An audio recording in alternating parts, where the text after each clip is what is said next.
لا الہ الا اللہ. اچھا کلمہ پاک کو نبی پاک نے افضل الذکر کہا. اگر میں اس وقت دنیا میں ہو سکتا ہے لاکھوں کروڑوں لوگ ہمیں سن رہے ہوں, میں آپ سے سوال کروں کہ کون کون یہ چاہتا ہے کہ مرتے وقت مجھے کلمہ نصیب ہو؟ تو شاید دنیا میں کوئی مسلمان ایسا نہیں ہوگا جو کہ میں نہیں چاہتا. میں مسجد میں کبھی کبھی بیان میں کہتا ہوں, سارے لوگ ہاتھ اٹھاتے ہیں, بڑے شوق سے اٹھاتے ہیں, اور واقعی اچھی بات ہے, تمنا ہے, بلکہ دعا کرتے ہیں اللہ مرتے وقت کلمہ نصیب کرنا. اور وہ بھی ایک حدیث پاک میں جو بشارت ہے نا کہ جس کا آخری کلام لا الہ الا اللہ ہوگا وہ جنت میں جائے گا. تو سبحان اللہ.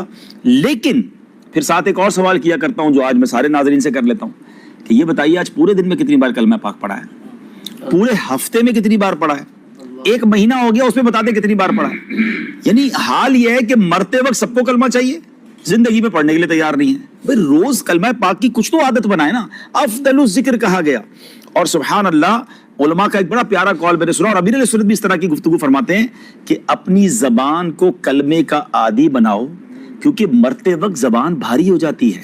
سکرات کے وقت زبان میں بولنا, دیکھیں نا اس کو اور آسان سمجھ لیں, جب سر میں درد ہوتا ہے, بخار ہوتا ہے, ہم کہتے ہیں مجھ سے بات نہیں کرو یار, میرا بالکل بات کرنے کو جی نہیں چاہ رہا.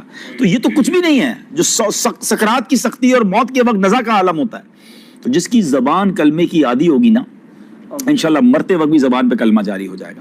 تو پلیز افضل الذکر ہے یہ.